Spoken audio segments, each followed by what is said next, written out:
तो चले कहानी का शुरुआत करते हैं बिना देरी किए इन हिंदी। बदले की आग। गांव की तंग गलियों में एक लड़की की चीखें गूंज उठीं।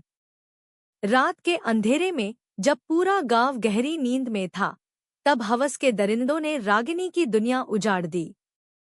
उसे नोचकर, उसकी मासूमियत को रौंदकर उसे उसी हालत में मरने के लिए छोड़ दिया गया। लेकिन किस्मत ने उसके साथ एक और खेल खेला। वह मरी नहीं। अस्पताल में कई दिनों तक जिंदगी और मौत से जूझने के बाद वह बच गई। पर यह वही रागिनी नहीं थी। उसके साथ जो हुआ, उसने उसकी आत्मा को झकझोर दिया था। उसके अंदर अब बस एक ही आग जल रही थी, बदले की आग। न्याय नहीं, बदला चाहिए।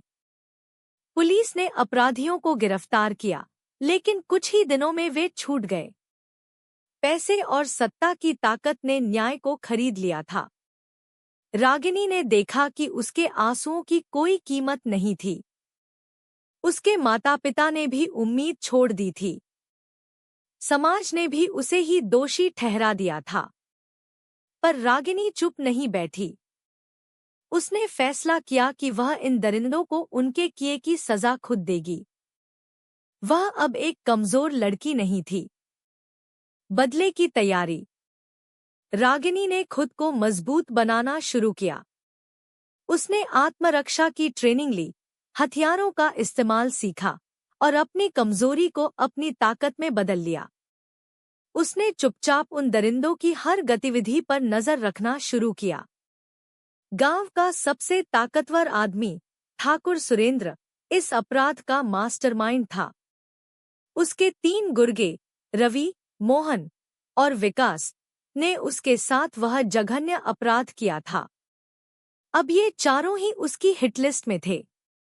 पहला शिकार। रात के अंधेरे में रवि शराब के नशे में धुत होकर एक सुनसान सड़क से गुजर रहा था। अचानक एक काले कपड़ों में लिपटी छाया उसके सामने आई। उसने कुछ बोलने की कोशिश की, लेकिन तब तक चाकू उसकी गर्दन के आर पार हो चुका था। रागिनी ने उसके कान में फुसफुसाया, यह उस दर्द की पहली किस्त है जो तुमने मुझे दिया था। रवि की लाश अगले दिन सड़क किनारे मिली और पूरे गांव में दहशत फैल गई। दूसरा और तीसरा शिकार। मोहन और विकास इस वारदात से घबराए हुए थे। वे गांव छोड़कर भागने की योजना बना रहे थे, लेकिन रागिनी को सब पता था। एक रात जब वे एक सुनसान सड़क से जा रहे थे, रागिनी ने उनका रास्ता रोक लिया। इससे पहले कि वे कुछ समझ पाते, एक गोली मोहन की छाती के पार हो चुकी थी। विकास भागने की कोशिश कर रहा था, लेकिन रागिनी ने उसे पकड़ लिया। उसने उसकी आंखों में देखते हुए कहा, याद है, तुमने मेरी चीखों का मजाक उड़ाया था। अब देखो, तुम्हारी चीखें कोई नहीं सुनेगा। इसके बाद उसने उसे जिंदा जला दिया। गांव वालों को अगले दिन दोनों की अधजली लाशें मिली। अंतिम शिकार, ठाकुर सुरेंद्र।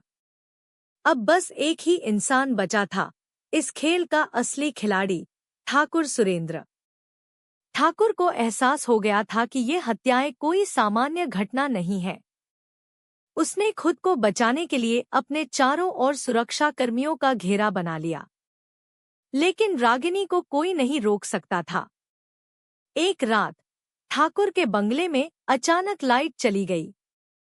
जब वह अपने कमरे से बाहर आया, तो उसके सारे गार्ड जमीन पर बेसुध पड़े थे। रागिनी उसकी कुर्सी पर बैठी थी। उसने ठाकुर की ओर देखा और कहा, डर लग रहा है? ठाकुर ने बंदूक निकालने की कोशिश की, लेकिन रागिनी पहले से तैयार थी। उसने एक ही झटके में उसकी उंगलियां काट दी। उसके चेहरे पर डर साफ झलक रहा था। रागिनी ने उसे उसी तरह पीड़ा दी, जैसे उसने उसे दी थी। आखिर में उसने ठाकुर की कहानी भी खत्म कर दी। अंत और नई शुरुआत। गांव में हत्याओं की खबरें आग की तरह फैल चुकी थी, लेकिन किसी को कुछ समझ नहीं आया। कोई नहीं जानता था कि यह सब किसने किया। रागिनी, जिसने इंसाफ की एक नई परिभाषा लिखी थी, अब एक नई पहचान के साथ कहीं और चली गई। वह जानती थी कि कानून ने उसे न्याय नहीं दिया, लेकिन उसने खुद अपना न्याय लिया।